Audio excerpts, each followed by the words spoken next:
एक दिन हुजूर निकल के जा रहे थे, एक आदमी बैल पर जुल्म कर रहा था। कुछ लोग बैल से भी बड़े बैल होते हैं, तो बैल पे जुल्म करते हैं। तो बैल पर जुल्म कर रहा था तो वो उसको मार रहा था। गलती सिर्फ इतनी थी कि बैल उसे सवारी नहीं करा रहा था। मगर हुजूर को जब जाते बैल ने देखा ना, तो चूंकि रहमत आलम है ना, और आलम में तो बैल भी आता है ना, तो जब उसने हुजूर को देखा तो अल्लाह ने उसे जबान दे दी, और वो भी इंसान वाली। उसने हुजूर को देख के कहा, पागल, मुझे सवारी के लिए पैदा किया है, अल्लाह ने सवारी के लिए पैदा नहीं किया। तू मुझ पे सवार होना चाहता है? अगर तुझे अक्ल होती तो तू इन पर ईमान ले आता। ये अल्लाह के सच्चे रसूल हैं। वो गैर मुस्लिम यहूदी बोला, अरे बैल, हैरत की बात है कि बैल इंसान की जबान बोलता है। तो बैल ने कहा, तुझे इस बात पे हैरत है कि बैल इंसान की जबान बोलता है, और मुझे इस बात पे हैरत है कि तू रहता भी मदीने में है और अभी तक आमना के लाल पर ईमान भी नहीं लेके आया है। सहाबा कराम ने अर्ज की, या रसूल अल्लाह, क्या ये बैल आपको जानता है? मेरे नबी ने फरमाया, सिर्फ ये नहीं जानता, बल्कि जंगल के सारे जानवर मुझे भी जानते हैं और मेरे अबू बकर और उमर को भी जानते हैं। बोले तो सही तरह सुभान अल्लाह। देखिए, मेरी तो आदत ही ऐसी महफिलों को अटेंड करना है। मुझे इतनी रात में ही टाइम मिलती है और मुझे कोई घबराहट नहीं है। मगर मैं इस वजह से सोच रहा हूं कि आपको कई बारे उलमा को सुबह को नमाज पढ़ानी है। अगर इनको पढ़ानी है तो हमने पढ़नी है, और नमाज वही है जो कुर्बानी के बाद पढ़ी जाए, अल्लाह की बारगाह में कबूल है। कुछ लोग कहते हैं ना, पूरी रात जागेंगे तो नमाज कैसे पढ़ेगी, कैसे पढ़ेंगे? मैं कहता हूं ये कोई बात नहीं, समझा नहीं, ये कोई बात नहीं। पढ़ने वाले के लिए कौन सी बात है ना? तो दो तीन शेर पढ़ दो। अच्छा, पढ़ देता हूं दो तीन शेर। जिलानी भाई बैठे हैं और हमारे लोग हैं। ये कलाम मैंने मदीने में बैठ के कहा था, और ये दो तीन शेर पढ़ूंगा मैं। मगर ये कलाम सैयदा खातून जन्नत की शान में, और मैं क्लेम और दावा नहीं करता हूं, मगर सैयदा की शान में जब कोई शेर कहता है तो ये इमाम हसन पे चला जाता है, या इमाम हुसैन पे चला जाता है, या मौला अली तक जाता है। मगर ये उनकी तौफीक है कि मैंने 13 मिनट में ये कलाम कहा था, तो पूरा तो मैं पढ़ूंगा तो बहुत टाइम हो जाएगा। कुछ अशआर पढ़ता हूँ, मगर ये इसमें थोड़ी शर्त है कि आप भी मेरे साथ पढ़ लें। हालांकि ये हिंदुस्तान के कई शोरा ने मशहूर ने इसको पढ़ा है, मगर मैं भी पढ़ देता हूँ दो तीन शेर। तो जरा दिल लगा के बोलें एक बार, या रसूल अल्लाह। मैं जब इस बात को रिपीट करूंगा तो आप भी करेंगे इंशाल्लाह। आपसे भाई आप भी पढ़ेंगे इंशाल्लाह। सैयदा सैयदा सैयदा सैयदा सैयदा सैयदा सैयदा सैयदा सैयदा सैयदा सैयदा सैयदा। कैसे होगा बयां आपका मर्तबा, सैयदा सैयदा सैयदा। पढ़ें, सैयदा सैयदा सैयदा सैयदा सैयदा सैयदा। जो जमाने में सबसे बड़ी मां रही,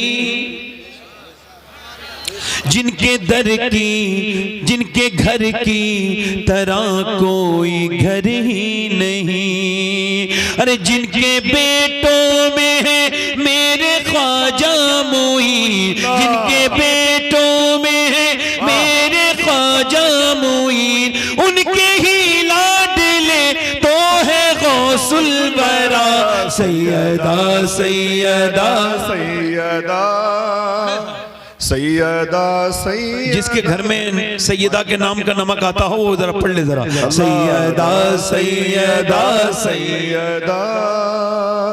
जरा हाथों को उड़ा के पढ़े, हाथों को उड़ा के पढ़े माशाअल्लाह। सैयदा सैयदा सैयदा सैयदा सैयदा सैयदा। और जिसकी सूरत अज़ल में बनाई गई, अल्लाह अल्लाह, वाह वाह वाह। जिसकी सूरत अज़ल में बनाई गई, मुस्तफा की तरह ही सजाई गई।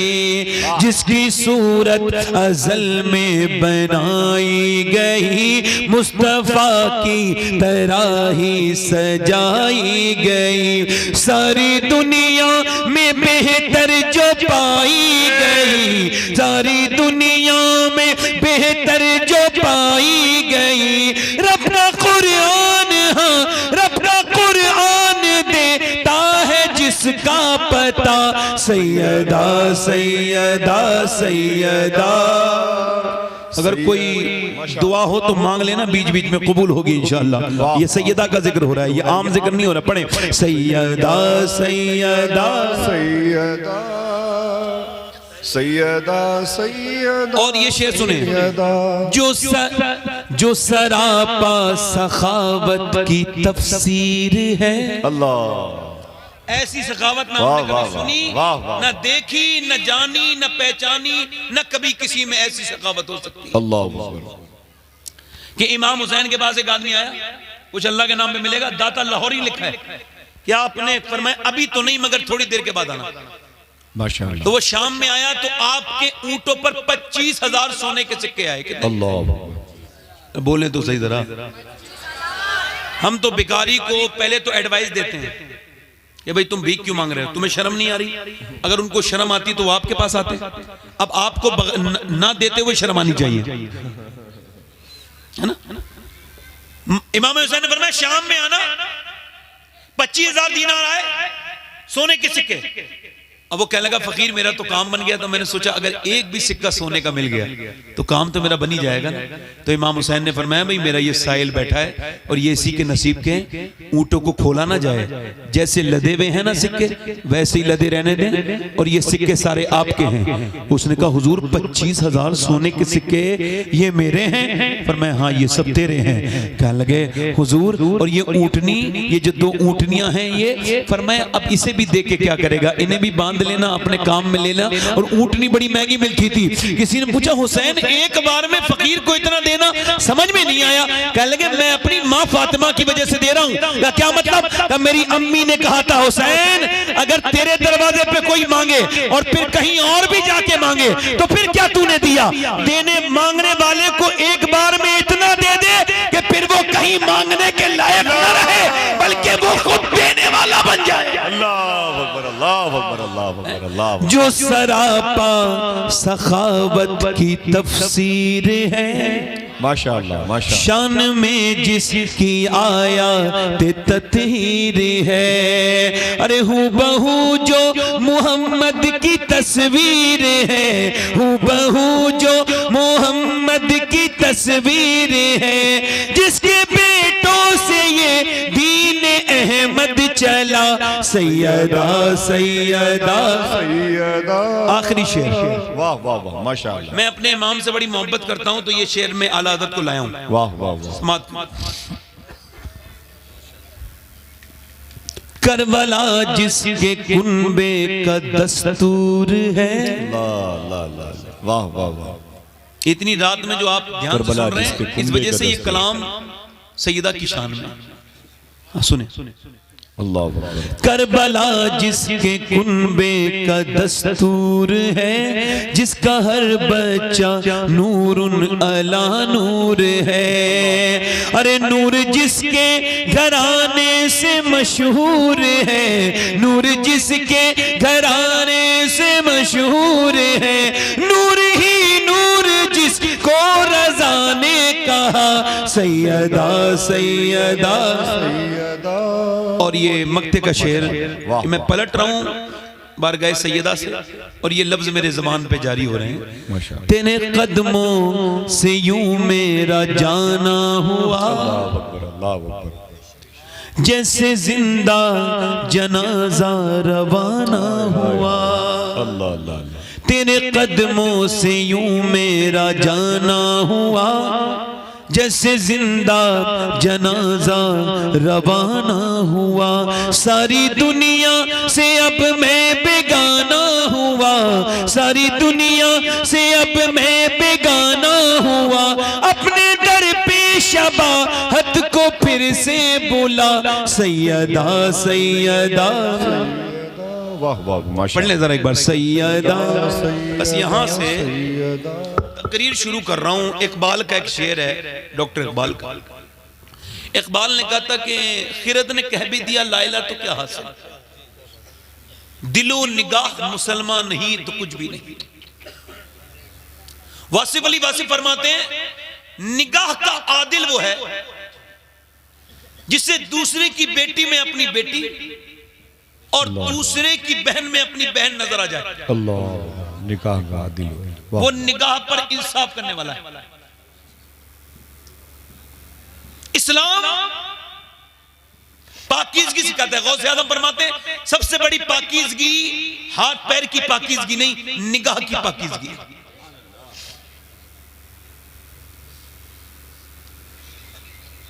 एक बड़े बुजुर्ग हैं जो मौला अली के खलीफा भी हैं और मुरीद भी हैं और शागिर्द भी है। जरा बोले सुभान अल्लाह माशाल्लाह। वाह, यानी इतना क्लोज रिलेशन मौला अली से कि वो खलीफा भी हैं, मुरीद भी हैं, शागिर्द भी हैं और इसके अलावा उन्होंने अम्मी उम्मे सलमा का दूध भी पिया है, यानी हुजूर की बीबी का उन्होंने दूध भी पिया है।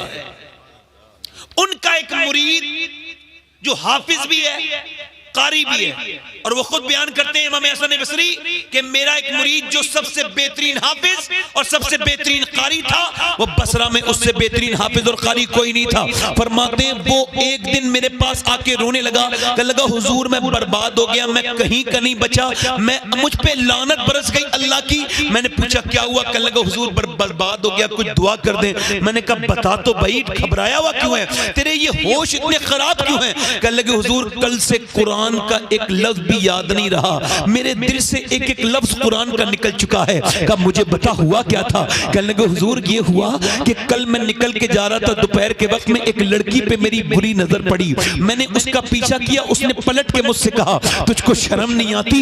एक तरफ तू कहता है तू हाफिज कुरान है और दूसरी तरफ तू मुझे बुरी नजर डालता है, तुझे इसकी भी हया नहीं आती? तेरे सीने में अल्लाह का कुरान है। कहता है उसके ये लफ्ज पूरे नहीं निकले थे कि मेरे सीने से में बीरानी फैल गई, और उसके बाद हुजूर एक भी आयत मुझे याद नहीं है, अभी तो मेरा सिर्फ कुरान निकला है, कहीं मेरा ईमान न निकल जाए हुजूर, मैं बेईमान होके न मर जाऊं। और वो ये कह के दहाड़े मार मार के रोया, पूरी महफिल जमा हो गई, कहा हुजूर मेरे लिए दुआ कर दे। इमाम हसन बसरी ने दुआ फरमा दी, मगर आप फरमाते हैं इमाम हसन बसरी कि मेरे दौर में सबसे ज्यादा जो लोग ईमान पर नहीं मरे, यानी मरते वक्त उनका ईमान छिन गया, कहते उसमें बड़े बड़े काबिल, बड़े बड़े आबिद और जाहिद भी थे, कहते जिनके ईमान छिन गए ये वो लोग थे जो बदनिगाही करते थे, जिनकी निगाह उनकी कंट्रोल में नहीं थी। अब मैं आपसे यही पूछना चाहता हूं, नौजवानों से गुजारिश करना चाहता हूं, कहीं खुदा ना करे ये जो आपकी फ्री वाली जीवी है, ये जो आपकी रोज अपडेट होने वाली जियो की जीवी, और ये जो रोज अपडेट होने वाली आपकी एयरटेल की जीवी, ये जो आपने इंस्टाग्राम चलाया है, ये जो आपने फेसबुक चलाया है, ये जो आपने उसमें तस्वीरें देखी हैं, उसमें बरहना लड़कियों को आपने माज़अल्लाह देखा है, मगर फिर भी आपके ईमान पे कोई फर्क नहीं पड़ा, इसका मतलब ईमान या तो अंदर है नहीं, और अगर है तो कमजोर इतना हो गया है कि अब वो बिल्कुल मरने के बराबर हो गया है। अल्लाह ना करे कि इस बदनिगाही की वजह से कहीं ईमान छिन गया तो क्या होगा? बताओ, मैं यही पूछना चाहता हूँ। मुसलमानों की हालत तो देखो, इन लड़कों की, नौजवानों की तन्हाइयां बर्बाद हैं। कितने बैठे हैं यहाँ पर, इनके कोई ऐसा इल्ला माशाअल्लाह मोबाइल होगा जिनके मोबाइलों में गंदी तस्वीरें न हो। यहूदियों ने कहा था ऐ सलाहुद्दीन अय्यूबी, हम तुमसे जंग की आप जंग जो लड़ेंगे वो तलवार वाली नहीं लड़ेंगे, या फिर किरदार वाली जंग लड़ेंगे। हम तुम्हारे बच्चों को यहूदी बना देंगे, हम तुम्हारे बच्चों को नसरानी बना देंगे, तुम्हारी औरतों के दिलों से हम खातून जन्नत की मोहब्बत निकाल लेंगे, तुम्हारे हम औरतों की दिलों की, तुम्हारी औरतों के दिलों से हम खतीजतुल कुबरा की मोहब्बत निकाल देंगे। और ये हुआ भी है कि अब नौजवान बर्बादी की तरफ चला जा रहा है, इसकी तन्हाई में कुछ नहीं बचा, ये तन्हाई का चोर है, ये ऐसा चोर है ये गंदी तस्वीर भी देखता है और मियां अपने दोस्तों तक को शेयर करता है, यहाँ तक कि स्टेटस तक पर लगाता है, स्टेटस पे लगाता है। अभी कुछ दिनों पहले एक फिल्म रिलीज हुई, जब फिल्म रिलीज हुई तो एक अजीब वाकया पेश आया कि फिल्म रिलीज होने के 2 दिन के बाद जो है वो लखनऊ के थिएटर के बाहर एक जरीन फातिमा नाम की लड़की खड़ी है। अच्छा, उससे पूछा जा रहा है कि आप फिल्म देख के आई हैं? वो कह रही जी मैं फिल्म देख के आई हूँ। उसके बुर्का भी है बाकायदा। उससे पूछा जा रहा है आप जो है वो फिल्म देख के आई हैं, कहा क्या अच्छा लगा आपको फिल्म में? फला जो बंबई के हीरो की फिल्म रिलीज हुई है। उसने कहा मुझे स्टोरी अच्छी लगी, मुझे उसके गाने अच्छे लगे, मुझे ये कुछ अच्छा लगा। अगर मैं उसके करीब होता तो उसके पांव पकड़ लेता और कहता मेरी बहन ऐसा कर, या तो अपना नाम बदल ले या अपना किरदार बदल ले। तू फातिमा नाम रख के थिएटर के बाहर खड़ी है, तुझे नबी की बेटी के नाम की भी परवाह नहीं हुई। काश मेरी बेटी इस बात को समझती और काश मेरे बच्चे समझते। इकबाल कहता है बुत शिकन उठ गए, बाकी जो रहे बुतगर हैं, उम्मती बाईस से रुसवाई ये पैगंबर हैं। आज तक किसी गैर मुस्लिम ने ना कुरान को समझा ना हदीस को समझा, वो सिर्फ मुसलमान को समझता है। अगर नेक मुसलमान दोस्त मिल जाए तो कहता है इस्लाम नेकों का मजहब है, और अगर बुरा मुसलमान मिल जाए तो कहता है इस्लाम बुरों का मजहब है। नाम मोहम्मद दानिश है, नाम मोहम्मद अरहान है, नाम मोहम्मद जैद है, नाम मोहम्मद तुफैल है, नाम मोहम्मद अली है, नाम मोहम्मद हुसैन है, नाम जो है वो हसन है, और मियां स्टेटस गंदे लगे हुए हैं। शर्म आनी चाहिए। कोई तेरे स्टेटस देखेगा तो क्या करेगा? अपनी बेटी के स्टेटस, अपनी बहन के स्टेटस कि मेरी बेटी नाच रही है, शर्म नहीं आती लोगों को? कैसे जाहिल हो गए हैं। अरे हमसे अच्छे तो पहले जमाने के भिखारी थे कि जमा मस्जिद में बैठ के एक शख्स भीख मांग रहा था, वो मुसलमान था, अंग्रेज उधर से गुजरा, उसने भीख मांगी, अंग्रेज ने कुछ दे दिया, मगर अंग्रेज का हालत इसी हालत में धोखे से पर्स गिर गया।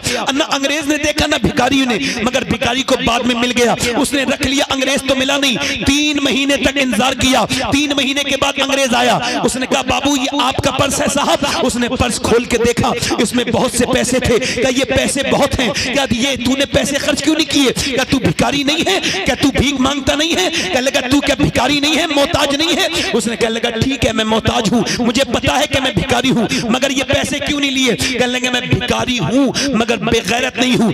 क्या मतलब? क्या तू ईसा का उम्मती है, मैं मुस्तफा का उम्मती हूँ। अगर तेरे नबी ने मेरे नबी से कह दिया होता कयामत के दिन कि आपका उम्मती चोर है तो भिखारी तो हूँ, मेरी कोई औकात नहीं, तो हुजूर की बारगाह में कैसे जाता, अपने सरकार की बारगाह में कैसे जाता? तो ये ले अपना पर्स ले ले, मैं ऐसा भिखारी नहीं हूँ, मैं नबी का गुलाम हूँ। अंग्रेज बोला तू बाद में ये पर्स देना, पहले जरा मुझे उस ईमान का चस्का चखा जो तूने चख रखा है। जब इस उम्मत के भिखारी के ईमान का ये आलम है, ईमानदारी का ये आलम है, तो फिर इस उम्मत के नबी की ईमानदारी का आलम क्या होगा? मियां जरा गौर तो करें, जरा तवज्जो तो करें, आज कहां चली जा रही है ये कौम, जरा गौर तो करें। इन्होंने क्रिस्टियानो रोनाल्डो को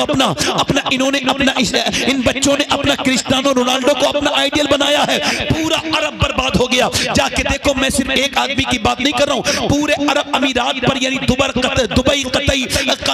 दुबई, अबू धाबी, जहां जहां जाएंगे उन्होंने रिसर्च किया कि ये बच्चे बड़े होके क्या बनना चाहते हैं। तो उन्होंने मालूम है क्या लिखा? 10 से 15 साल के बच्चे बड़े होके कहते थे कि हम क्रिस्टियानो रोनाल्डो बनना चाहते हैं, मेसी की तरह बनना चाहते हैं। और वो जिन अरबियों को तुम बहुत अच्छा समझते हैं आप लोग, उन्होंने क्रिस्टियानो रोनाल्डो को हायर किया और उससे कहा हमारे बच्चों को आप फुटबॉलर बनाएं, फुटबॉल सिखाएं। क्या उनके पास कोई नमूने अमल नहीं था जिसे अपनी जिंदगी में लेके आते? कहते अपने बच्चों से इन्हें पढ़ो, अपने निसाब में, अपनी किताबों में पढ़वाते।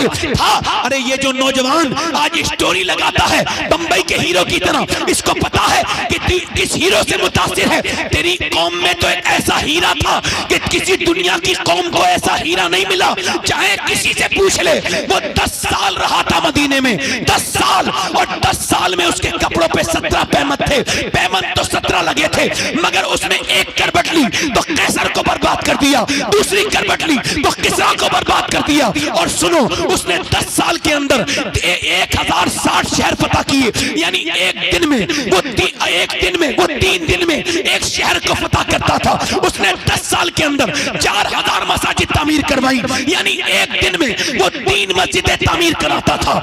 आलम उसका यह था कि मदीने से बाहर नहीं निकला, मगर उसने गैर मुस्लिमों को, उसने बड़े बड़े बादशाहों को तख्त को मदीने में बैठे बैठे हिला दिया। उसी के बारे में जब बात चली थी तो 2009 में बराक हुसैन ओबामा ने अमेरिका के व्हाइट हाउस में खड़े होकर के कहा था कि अगर दुनिया में एक साल, सिर्फ एक साल उमर की उम्र और हो जाती तो पूरी दुनिया में सिवाय इस्लाम के कुछ नहीं हो।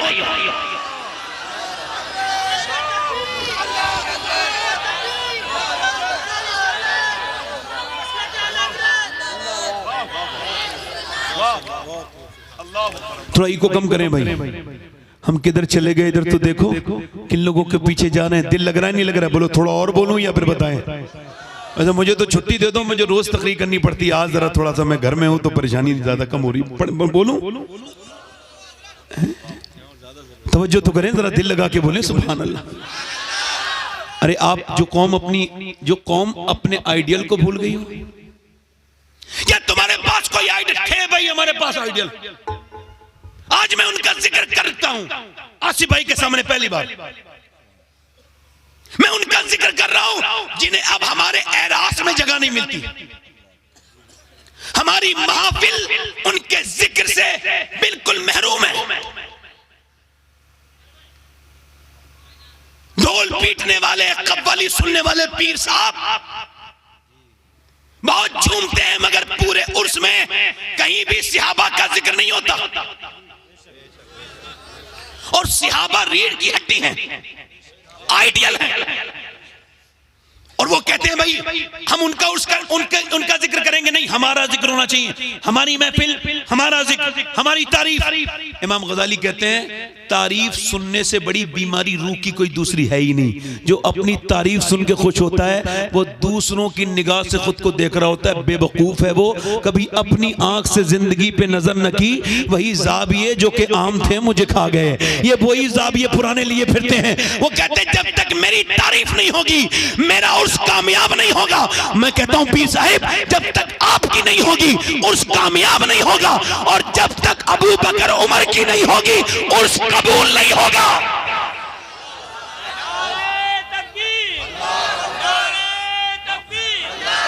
और हम जब हमारा जज़ाकल्लाह खैर, मेरा अपना प्लान है कि जब हम अपने उसको बकायदा तौर से मैं जब जनाजा शरीफ में शुरू करूंगा तो इंशाअल्लाह उस पर टॉपिक हुआ करेंगे सहाबा इकराम की शान में, ताकि हमारी नस्लों में भी कोई सहाबा को गुस्ताख पैदा ना हो। जो कि अल्लाह ने अपने हबीब को यार भी चुन चुन के दिए और रिश्तेदार भी चुन चुन के दिए। न नबी के यारों का जवाब है न रिश्तेदारों का जवाब। थोड़ी सी फोर्स से करनी पड़ेगी, रात ज्यादा हो गई है, जोर से पढ़नी करनी पड़ेगी तकरीर। जोर से बोले सुभान अल्लाह, दिल लगा के बोले। मैं कुछ ऐसे शहरों में भी जाता हूं जहां बिल्कुल आराम से बोलता हूं, मगर चूंकि आप लोगों की ज़ौक़ी ऐसी है, वो ये कहते हैं कि हिंदुस्तान में जब तक वो जोर से आदमी बात नहीं करता वो मुकर्रिर मानने के लिए तैयार नहीं। हमारी अपनी तारीख, मगर ये तारीख मैं बयान कर रहा हूं और इसी तारीख में मेरी तकरीर खत्म भी हो जाएगी। मैं उस तारीख को लाना चाहता हूं कि इधर ये 313 लोग हैं बेसरो सामान, कुछ नहीं इनके पास, घर तक नहीं है। ये आए हैं, इन्हें दूसरे घर दे दिए गए, कपड़े इनके फटे हुए, पेट इनके पीठ से लगे हुए, और एक तरफ से चले हैं 1000 लोग ओवर कॉन्फिडेंस में। अबू जहल कहता है रस्सी में बांधूंगा नबी को। मक्के की औरतों ने जेवर उतार के दिए हैं, ले अबू जहल ले जा, आमना के लाल के दीन को खत्म कर दे, ले हमारा माल ले जा और आमना के लाल के दीन को खत्म कर। मक्के की औरतें माल दे रही थी उतार के, मदीने की औरतें अर्ज करती या रसूल अल्लाह माल तो नहीं है मगर 18 साल का लाल मौजूद है, इसे ले जाइए और दीन बचा लीजिए। 18 साल का। आज तक की तारीख में बड़े बड़े अकाबिर उलमा ने लिखा है कि किसी औरत ने मदीने की ये नहीं कहा मेरे बेटे वापस आना। वो यही कहती थी बेटे जब तू पैदा हुआ था तभी मैंने कहा था ऐ अल्लाह जिंदगी दे दे तेरे नबी के नाम पे कुर्बान। बोलो जरा यार, बोलो जिंदगी दे दे तेरे नबी के नाम पे कुर्बान कर दूंगी। बस एक ही बात कहते थे वो, उलमा ने लिखा है बस वो एक बात कहती थी औरतें, सारी औरतें कहती थी बस एक बात का ख्याल रखना, हम तुम्हारा इंतजार नहीं करेंगे, तुम जवानों के हमें फुसेला सेरा सजाना है, शादी करनी कुछ नहीं, बस एक बात का ख्याल रखना, जब जब जब बर्छी चले, जब भाले चले और जब तलवारें चले तो याद रखना जितने भी जख्म आए सीने पे आने चाहिए, पीठ पर जख्म नहीं आए, ताकि लोग देखे तो समझ जाए कि मदीने की औरतें बुज़दिल पैदा नहीं करती, शेर दिल पैदा करती हैं।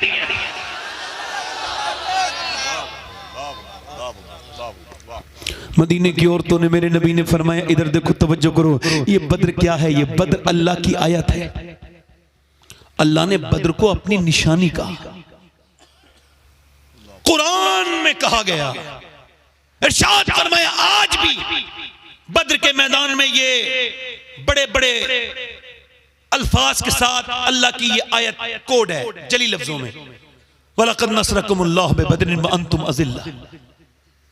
बद्र का मैदान यह है कि नबी ने फरमाया ए मेरे सहाबा, मैंने मक्का छोड़ा, मदीने आ गया, अब मदीने में मेरे ऊपर हमला होने वाला है, 1000 लोग चले हैं, बोलो क्या राय है तुम्हारी?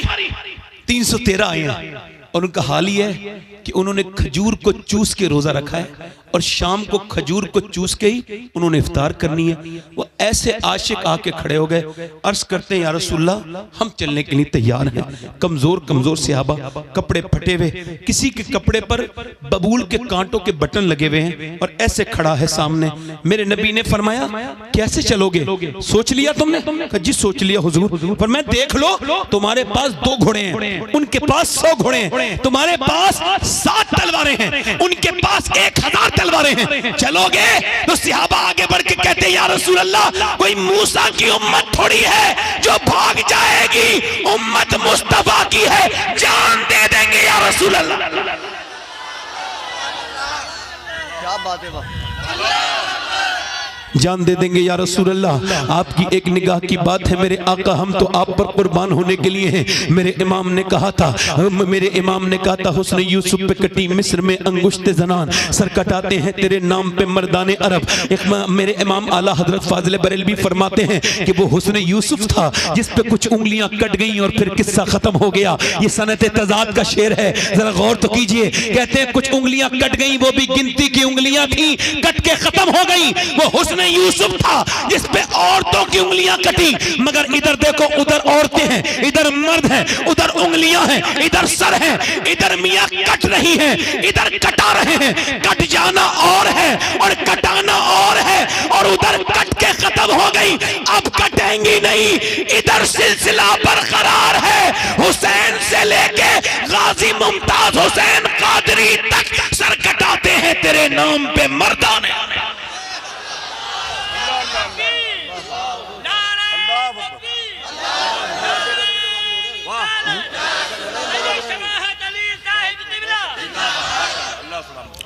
मेरे नबी ने फरमाया चलो मेरे सहाबा, अच्छा ऐसे कलंदर भी देखे हैं, हाथों में तलवार नहीं ले चलने के लिए तैयार हो गए। हुजूर ने फरमाया लड़ोगे कैसे का? हुजूर जैसा आप इरशाद फरमाया ठीक है। फरमाया खजूर की डंडियां दे दो, ये खजूर की डंडी तुम्हारी, ये खजूर की डंडी तुम्हारी, ये खजूर की डंडी तुम्हारी।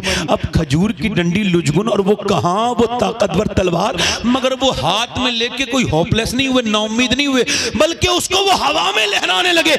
ऐसे लहराते थे जैसे उनके हाथ में कोई खजूर की डंडी नहीं बल्कि कोई एटम बम आ गया है, कोई बहुत बड़ी ताकत आ गई है। ऐसे घुमा के जाते थे। यहूदी हुटिंग करने लगे, ओ मुसलमानों क्या फारिग हो दिमाग से, पागल हो क्या? कभी खजूर की डंडी ने तलवार से जंग जीती है? तो मुसलमान बोले सहाबियों यहूदियों सुनो, न खजूर की डंडी पर न तलवार पर है, भरोसा जितना भी है मदीने की सरकार पर है।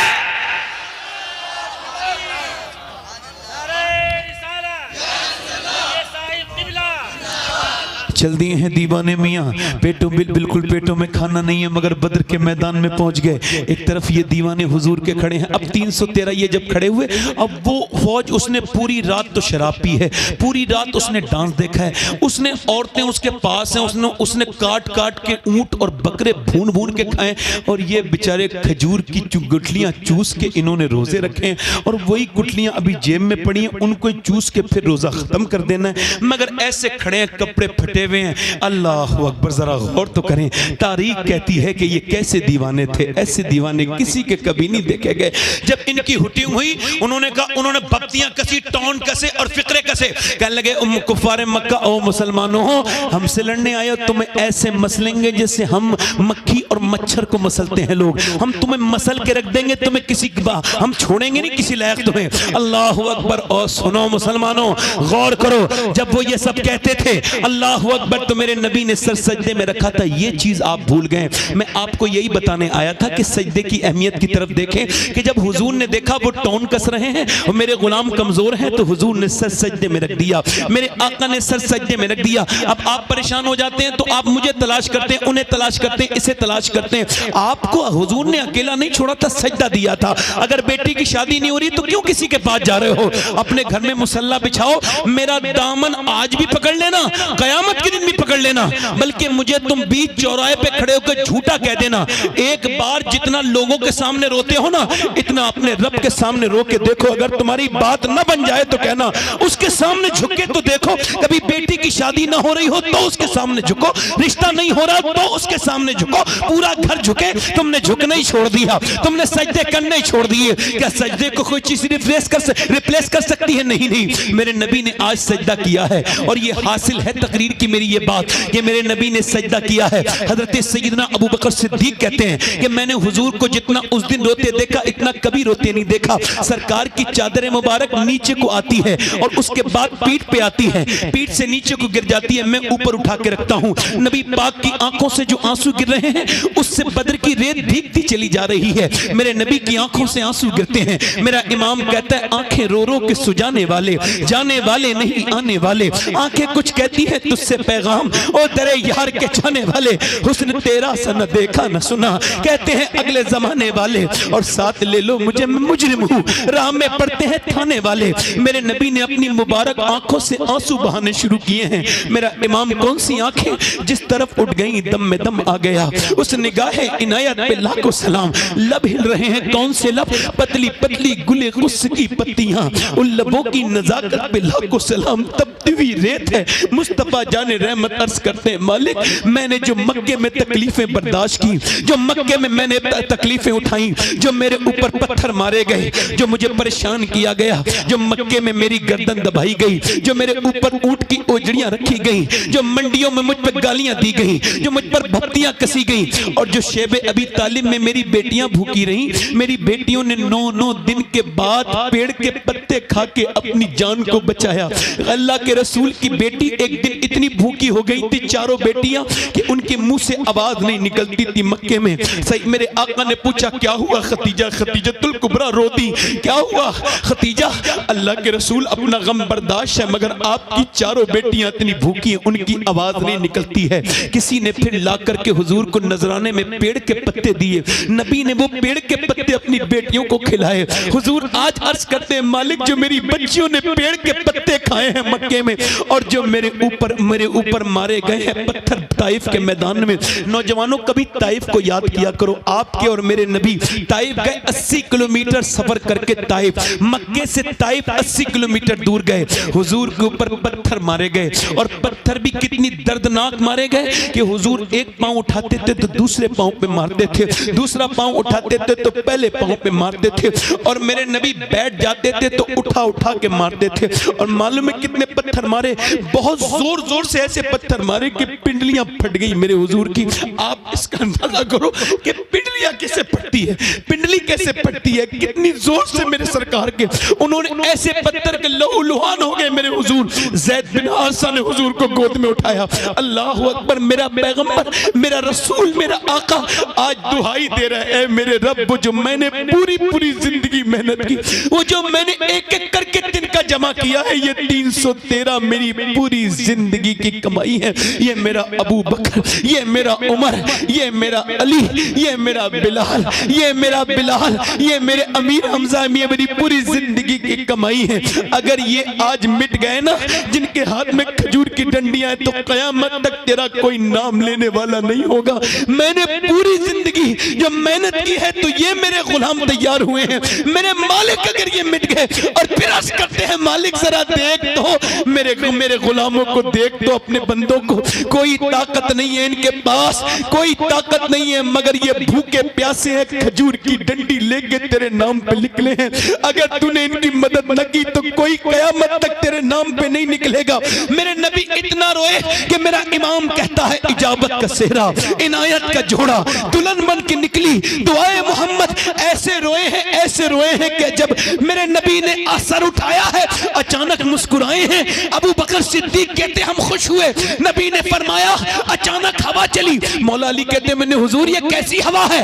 कहा सुनो अली, अल्लाह ने 500 फरिश्ते लेके जिब्राइल को जमीन पे भेज दिया है, 500 फरिश्ते लेके। फिर फरमाया अचानक हवा चली। मैंने अर्ज की हुजूर ये कैसी हवा है? सरकार ने फरमाया ओज ओज सुनो अली, अल्लाह ने मेरा दूसरा वजीर मीकाईल भी भेज दिया है और वो भी 500 फरिश्तों को लेके उतरा है। पर मैं मुसलमानों चलो अब चलो अल्लाह के नाम पर। तो एक तरफ तो मियां अपनी शमशीर पर नाज था, एक तरफ नारे तकबीर पर नाज था, एक तरफ अपनी ताकत पर गुरूर था, एक तरफ मुस्तफा की मोहब्बत पर गुरूर था।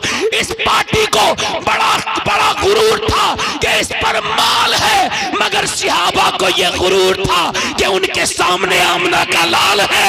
मियां चले हैं। अब मियां जब तलवारें चली हैं और खजूर की डंडी से टकराई हैं, तो जैसे पत्थर को तलवार काट नहीं सकती, वैसे ही वो खजूर की डंडी बचा के बाहर ऐसा काटती थी। ये कभी सर काटती है, कभी हाथ काटती है, कभी पांव काटती है। खजूर की डंडी ने कभी इंसान को काटा नहीं था, मगर जब अल्लाह कटवाए और जब रसूल दुआ मांगे तो फिर कुछ भी हो सकता है।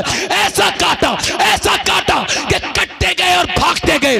ऐसी भगदड़ मची कि अपनी लाशें छोड़ के भाग रहे थे। मगर मजे की बात यह है कि बिलाल हबशी ने उमैया को देख लिया। उमैया दौड़ता जाता था। उमैया कौन? जो बिलाल के सीने पे पत्थर रखता था। उमैया कौन? जिसने बिलाल को अंगारों पे लिटाला था। उमैया कौन? जो बिलाल के मुंह पे मुक्के इतने मारता था कि 10-10 दिन तक सूजा हुआ मुंह रहता था। बिलाल ने जब उमैया को देखा तो जलाल में आ गए और आने के बाद जाकर के वो दौड़ा भागा। आपने उसके मुंह पे घूसा मारा, वो जमीन पे गिरा। गिरने के बाद बिलाल को देखने लगा। बिलाल ने कहा मैं देखता क्या है, ये कोई बिलाल का घूसा थोड़ी है, ये तो इस्लाम का घूसा कुफ्र के मुंह पे लगा है।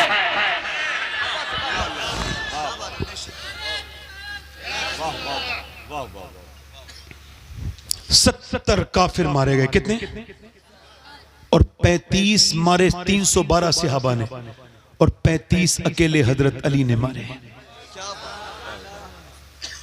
कभी हम में तुम में भी चाह थी, कभी हम में तुम में भी राह थी, कभी हम भी तुम भी थे आशना, तुम्हें याद हो कि ना याद हो। कभी तुम सजदे करते थे तो अल्लाह की रहमतें आती थी। आज नौजवानों तुमने सजदे करना छोड़ दिए। देखो मैं या कोई भी रहबर आपकी मंजिल नहीं हो सकता, वो रास्ता बन सकता है। मेरी बहनें भी सुन लें और आप भी। ये मैं आप मुझसे अकीदत रखते हैं, ज्यादातर अकीदतमंद लोग हैं। मैं आपको फिर बता रहा हूं, हो सकता है आप मुझसे कोई उम्मीद रखते हैं और मैं कल मर जाऊं, फिर आप अपने आप को अकेला महसूस करेंगे। मगर अपने पास सजदों की ताकत रखो। वस्जुदू वक्तरिब, सजदा करो और अल्लाह के करीब, उससे अपनी लो लगाओ। जब एक बहन, एक बेटी, एक माँ, एक पूरा घर सजदा करेगा तो क्या अल्लाह की रहमतें नहीं आएंगी? बोलो तो जरा, आएंगी कि नहीं आएंगी? आएंगी। माफ करना, ताबीज बरकत के वो लोग देते हैं जिनके घर में खुद बरकत नहीं होती। मैं किसी की मजाक नहीं बनाता, मैं मजाक के लिए बात नहीं कर रहा। मैंने अपने जो लोग हैं उनसे मैंने हमेशा कहा है कि देखो अल्लाह से राब्ते मजबूत रखो, शुक्र की जिंदगी गुजारो, उसके सामने रोया करो।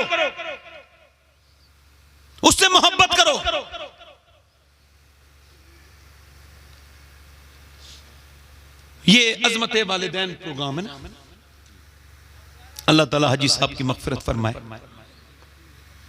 मैं उम्र की बात कर रहा था ना, जरा बोलें जरा सुभान अल्लाह। हुजूर फरमाते हैं जब नेकों का जिक्र हो तो मेरे उम्र का जिक्र जरूर कर लिया करो।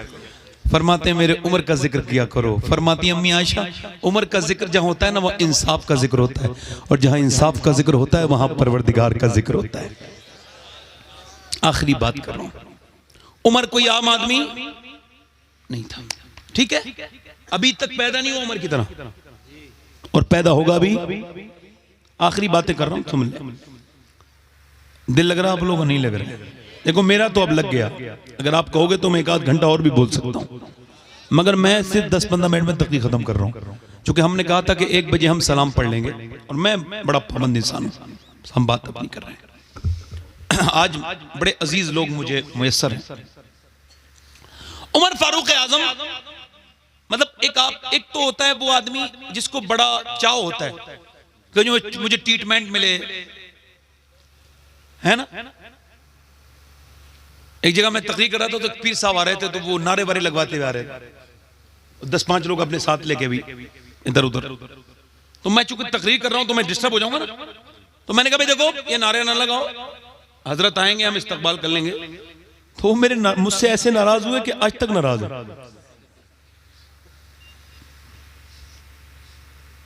हजरत उमर समझ, चिराग बुझ गया, उठ के जला दिया। किसी ने कहा गुलाम से जलवा लेते, आपने फरमाया तो क्या हुआ, मैं चिराग जलाने से पहले भी उमर था, मैंने जला दिया तो फिर भी उमर हूं, तो क्या फर्क पड़ा। मैं जो एक आखिरी बात करूंगा ना उसको बड़ा गौर से सुनना है नौजवानों, खासतौर से मेरी इंशाल्लाह फाइनल हो रही बात। मैं आपको बात तो बता चुका, अपनी आखिरी बात कर रहा हूं। इतना ऊपर जब कोई आदमी चला जाए ना, और उमर कोई ऐसा आदमी नहीं है, आपको पता है पूरी दुनिया के हर शहर में ज़लज़ला आता है, मगर एक बार मदीने में ज़लज़ला आया और हज़रत उमर बैठे थे मिंबर पर। कहां बैठे थे? हाँ।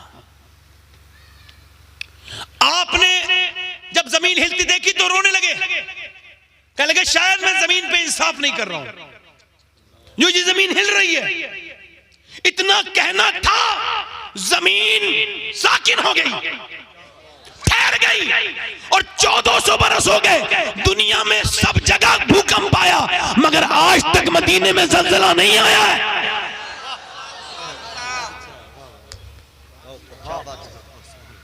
किसी ऐसे पीर की बात नहीं कर रहा हूं भाई जिसके मुरीदों ने उसकी करामतें गढ़ ली हैं, मैं उसकी बात कर रहा हूं जिसका सरापा।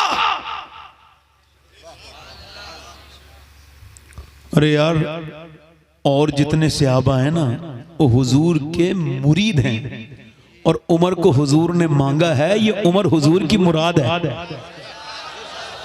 मांगा है जिसे हुजूर ने मांगा है, अल्लाह उमर दे दे हैं। अरे आप मांगो अपने एतबार से मांगते हो, हुजूर मांगते हैं तो अपने एतबार से मांगते हैं। शेखुल इस्लाम ख्वाजा कमरुद्दीन सियालवी फरमाते थे हुजूर ने उमर नहीं मांगा था, बल्कि इस्लाम की उमर मांग ली थी। तवज्जो है कि नहीं? अब तवज्जो करो, आखिरी बात कर रहा हूं। मैं कह रहा हूं तो हम्बल हो जाना इतना आसान कोई आम आदमी नहीं है। अच्छा देखें, आप कोई जरा सा भी किसी को हो जाए, मैं किसी का नाम नहीं लेता, कोई जरा सा दौलत बढ़ जाए, थोड़ा सा वो आ जाए, ये सब तो है जा ना, तो बड़ा लोगों को मसला हो जाता है कि भाई मैं इधर नहीं जाऊंगा और ये 4 लोग इधर आने चाहिए। ऐसे लोगों की जिंदगी बड़ी मुश्किल है। अब कोई जूते पहनाने वाला हो तो भाईजान जाएंगे, अब है ही नहीं तो बैठे रहेंगे। हजरत उमर फारूक आजम सुबह उठते फजर में, क्या दुनिया में ऐसे माओ ने बेटे जने थे? नहीं नहीं, ऐसे माओ ने बेटे फिर कभी नहीं जने। ऐसा इंसान के सुबह को उठने के बाद आप जाते हैं और जाकर के, ये उमर की जिंदगी से मैंने बहुत कुछ सीखा है, अल्हम्दुलिल्लाह रब्बिल आलमीन। हजरत उमर फारूक आजम जाते हैं और जाकर के क्या करते हैं, तवज्जो करें, आप जो है ना पानी निकालते हैं डोल में, डोल से पानी निकालते हैं, फिर मशकीजा भरते हैं, कांधे पे रखते हैं। 60 साल से ज्यादा उम्र है, पूरी दाढ़ी सफेद है, कमजोर है, और पानी 1 घर में, 2 घर, 3 घर में, 4 घर में। किसी ने कहा हम आपका पानी भर देते हैं, कहने लगे कयामत के दिन मेरी जिम्मेदारियां आप नहीं उठा सकते, लिहाजा हट जाएं। तो एक दिन लोगों ने घेर लिया, कहने लगे दोपहर तक पानी भरते हैं। आप किसका पानी भरते हैं? हज़रत उमर फारूक आज़म रज़ी अल्लाह तआला अन्हु की आंखों में आंसू आए, कहने लगे मदीने में कुछ औरतें ऐसी हैं जिनका कोई पानी भरने वाला नहीं है, तो उमर उनके घर में पानी भर के देता है। यानी आधी दुनिया का बादशाह जिसने आधी दुनिया को फतह किया है, और उसके बाद औरतों के सौदे भी ला के देते हैं कि भाई औरतों के जिनका कोई सौदा लाने वाला नहीं है, और उसके बाद मस्जिद में जाके झाड़ू लगाते हैं। बाबा फरीदुद्दीन गज्जे शकर से किसी ने कहा साहब मेरा दिल बड़ा गंदा हो गया है। कैसे पता? आपकी तकरीर का असर नहीं होता।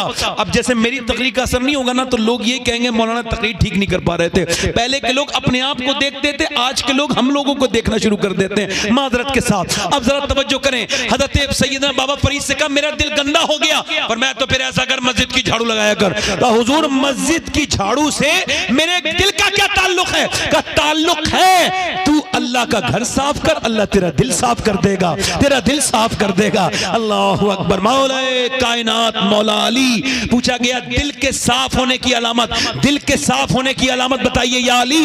आपने फरमाया सुनो, जब तुम गरीब से मिलो तब भी और अमीर से मिलो तब भी फीलिंग एक जैसी रहे तो तुम्हारा दिल बेहतरीन है, साफ है, पाक है। और गरीब से मिलते वक्त तुम्हारा लहजा बेकार हो जाता है, सख्त हो जाता है, और गरीब को देख के तुम्हें गुस्सा आता है तो सुनो, और अमीर को देख के तुम्हें गुस्सा नहीं आता तो आप ब्लड प्रेशर का नहीं मुनाफिकत का इलाज कराइए। ये ब्लड प्रेशर की बीमारी नहीं है, ये मुनाफिकत की बीमारी है। उमर फारूक आजम है, तवज्जो करें मेरी तरफ, इस गौर कीजिए इस बात को। हजरत उमर फारूक आजम है, उसके बाद ये सब काम करते हैं। एक दिन गुजर के जा रहे हैं, अजमत वालिदैन है, तो ये आखिरी बात सुन लीजिए। निकल के जा रहे हैं, एक औरत रो रही है। अच्छा वो औरत भी बेचारी ऐसी है ना, उसका कोई भी नहीं, उसका बच्चे भी कोई नहीं, शौहर भी कोई नहीं। आपने फरमाया आप क्यों रो रही हैं? अंदर से आवाज दी आप कौन होते हैं? हमारी ड्यूटी है। कहा आपकी ड्यूटी किसने लगाई है? कहा अल्लाह के रसूल ने लगाई। दरवाजा खोल के बोली मैं उमर को रो रही हूं। कहा उमर ने क्या बिगाड़ दिया तेरा? कह लगे 3 दिन से भूखी बैठी हूं। उमर आधी दुनिया का बादशाह है, अब बस मरने का इंतजार है, पक्का फलू, क्या पता कब टूट के गिर जाऊं। तो जब मैं मर जाऊंगी तो कब्र में जाऊंगी तो बस हुजूर से शिकायत करनी है उमर की कि उमर आधी दुनिया का बादशाह था, और वो उमर जो किसी से न डरा, उस औरत के सामने बच्चों की तरह रोने लगे, कांप गए। उमर को खबर थोड़ी तू भूखी है। कहने लगी वो खबर नहीं रख सकता तो फिर हुकूमत क्यों करता है? उससे कहो ये छोड़ दे, मैं भी आता हूं। गए अंदर, कुछ लेकर के आए और फिर रोटी बनाई, आग को जारी किया। फिर उस औरत ने कहा तू आदमी नेक लगता है, जरा पानी भी गर्म कर दे। पानी गर्म करने गए तो दाढ़ी में धुआं निकलने लगा। कहने लगी जरा झाड़ू भी लगा दे, मुझसे झाड़ू लगती नहीं, तो झाड़ू भी लगाने लगे। सब काम करके सामने आके बैठ के बोले ऐसा कर उमर को आप माफ कर दे। का क्यों? का बस माफ कर दे। उमर इस लायक नहीं था जो अल्लाह ने उसे दे दी। ऊंट चराता था, ऊंट। कहने लगे ऊंट चराता था उमर, एक मुट्ठी ऊंट, एक मुट्ठी जौ, एक मुट्ठी किशमिश पर पूरे दिन ऊंट चराता था। कहने लगे माफ कर दे। मतलब उसके पास वोट नहीं है जो माफी मांग रहे हैं उससे। हम कब माफी मांगते हैं? जब मर जाते हैं माँ बाप। इस हिंदुस्तान और इस बर्रे सगीर की कमी यह है कि यहां मरने के बाद अहमियत का अंदाजा होता है। सबको नहीं करें। जीते जी कभी बाप से बाप कह के देखो। बाप तो ऐसी बहार है, कभी मां के कदमों को चूम से कहो अम्मा माफ कर दे। कभी मां के पांव को दबा के देखा करो। मर्सिडीज चलाने में वो मजा नहीं जो मां के कदमों को दबाने में मजा है। किसी जगह सैर करने में वो मजा नहीं जो कभी मां लेटी हो तो उसके कदमों में बैठ जाने में मजा है। एक हमारे बड़े करीबी दोस्त हैं, वो बुजुर्ग हैं, थोड़े दोस्ती है मेरी उनसे। उनकी मां मर गई तो रोते थे।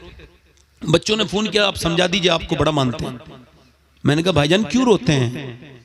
कहने लगे मैं सैयद साहब अब बड़ा हो गया। पहले घर में आता था तो एक आवाज आती थी ए इधर आओ। बेटा आ गए, अब बस अब्बू कहने वाले हैं, अब दादा कहने वाले हैं, मगर वो बेटा कहने वाली चली गई। दुनिया में सब चीज मिल जाएगी। एक सहाबी हुजूर की बारगाह में आता है, कहने लगा हुजूर मेरा बाप मेरी कमाई में से मेरे बगैर मर्जी के खर्च करता है, वो कौन होता है? आप इसका फैसला कीजिए। फरमाया ठीक है, इसके बाप को बुलाओ। सहाबी गए, कहने लगे हुजूर तुझे बुला रहे हैं। कहने लगे क्या हुआ? कहा तेरे बेटे ने शिकायत की है कि तू उसके पैसे बगैर उसकी मर्जी के खर्च कर देता है। तो उसने अपने दिल में शेर कहने शुरू कर दिए। यानी जब कोई दर्द होता है ना तो अरबी लोग शेर कहते थे, उसने शेर कहने शुरू कर दिए अरबी में, पट पट पट पट शेर कहता चला जा रहा है। और याद रखें दर्द में ही शायरी होती है, जिनके सीनों में दर्द नहीं होता वो अच्छे शायर नहीं हो सकते। हाँ, आशिकी चाहिए शायरी के लिए। उसने दर्द अपना कहना शुरू कर दिया। अच्छा वो किसी से शेयर नहीं कर रहा है, अंदर अंदर शेर कह रहा है, रख रहा है, अंदर अंदर शेर कह रहा है, रख रहा है। पूरा एक 8-9 मिसरे कहे अरबी में, और वो हुजूर की बारगाह में पहुंचा। कमाल की बात यह है कि उससे पहले जिब्रील आ गए। कहा हुजूर इस बाप की बेटे की बात बाद में सुनी जाएगी। अल्लाह फरमाता है पहले वो शेर सुन लीजिए जो इसने अपने घर से आपके घर तक गए। हुजूर ने फरमाया क्या आपने कोई शेर कहे? तो बूढ़ा बोला ये तो मेरा अल्लाह के अलावा कोई नहीं जानता।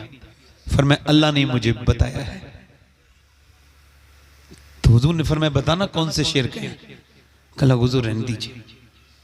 कहीं बता। आला ने लिखा है जब उसने अपने शेर कहने शुरू किए ना तो मदीने की दीवारों से आंसू निकलने लगे।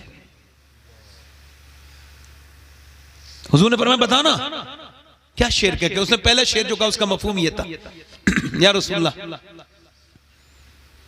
मैं नहीं पहले ये शेर कहा था कि मेरे बेटे आज तो मुझे आंखें दिखाता है, मगर मैंने तेरे लिए अपनी जवानी को बर्बाद करके और अपनी जवानी में आग लगा के तेरी जवानी में उजाला किया।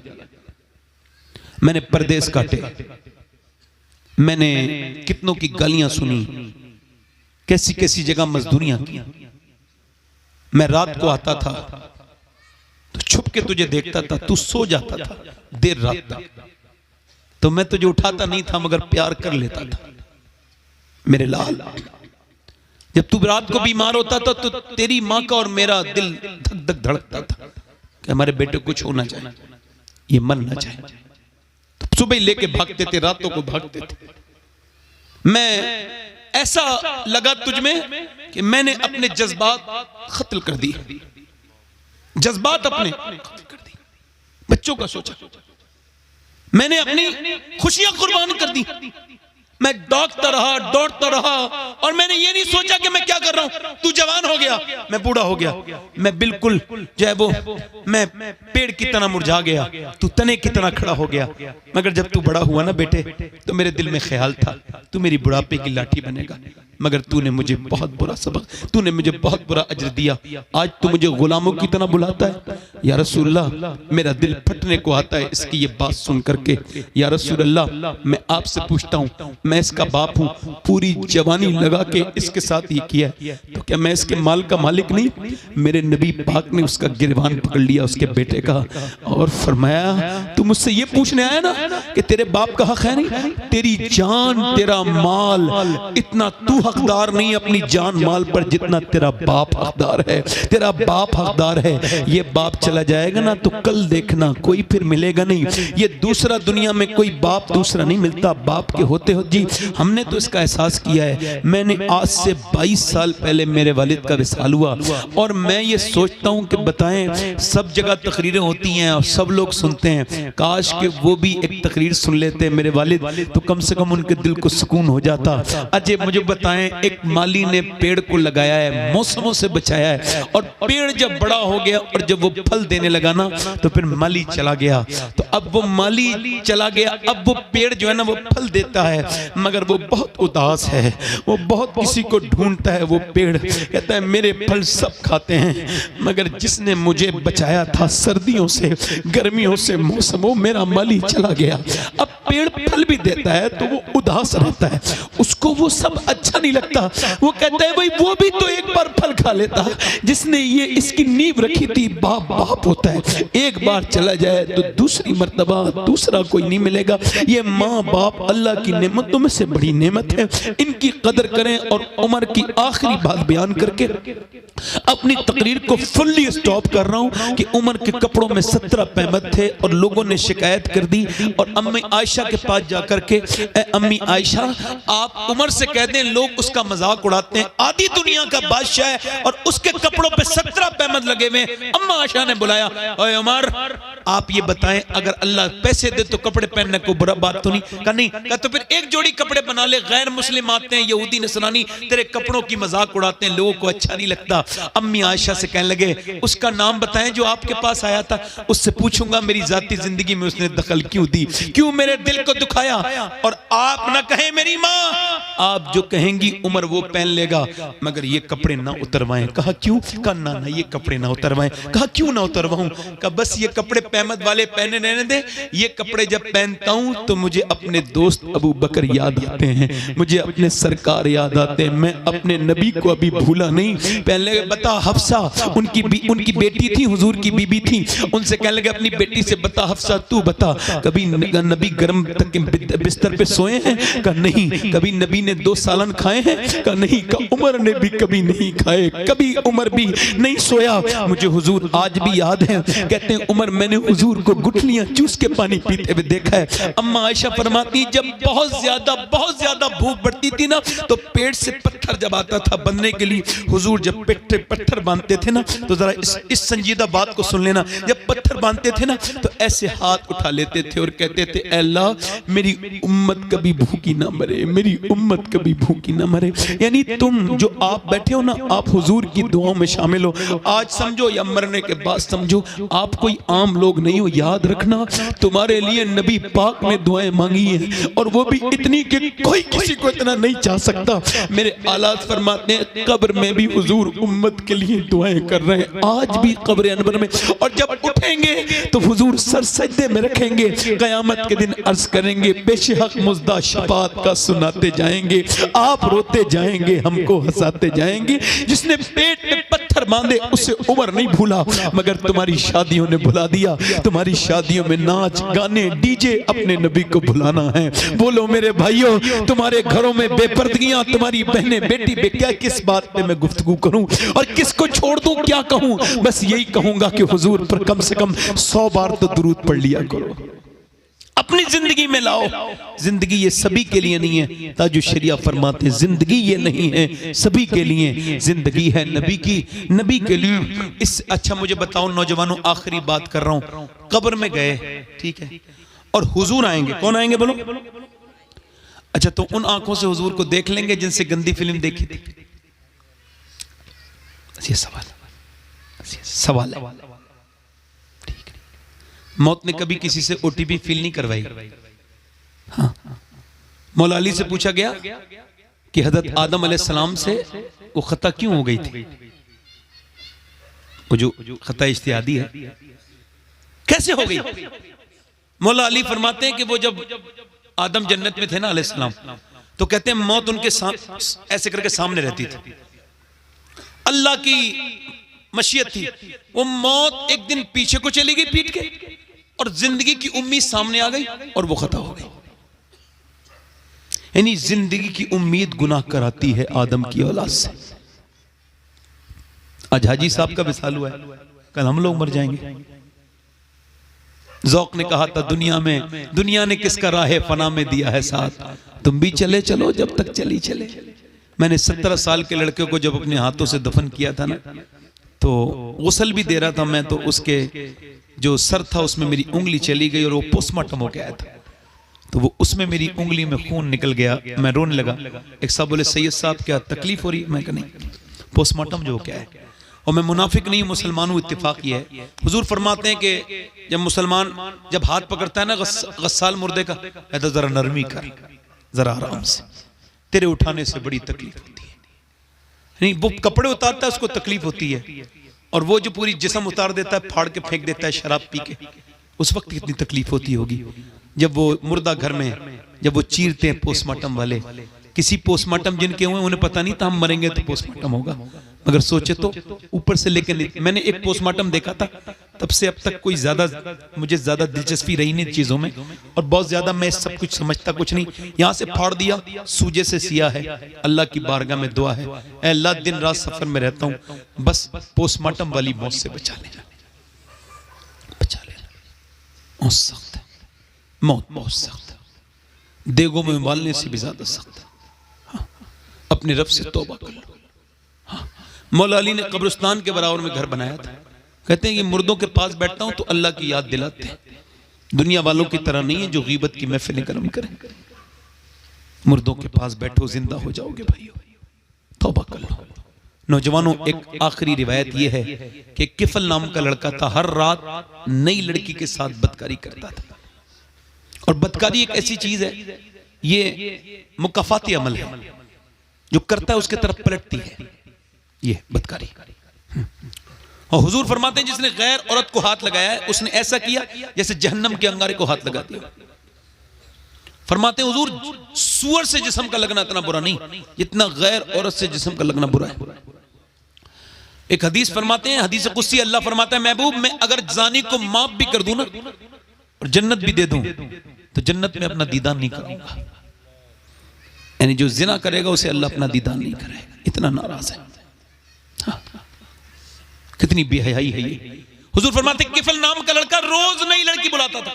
एक रात एक लड़की आई तो रोने लगी, ये बिस्तर पे बैठी, इसने उसके हाथ लगाना चाहा तो वो कांप गई।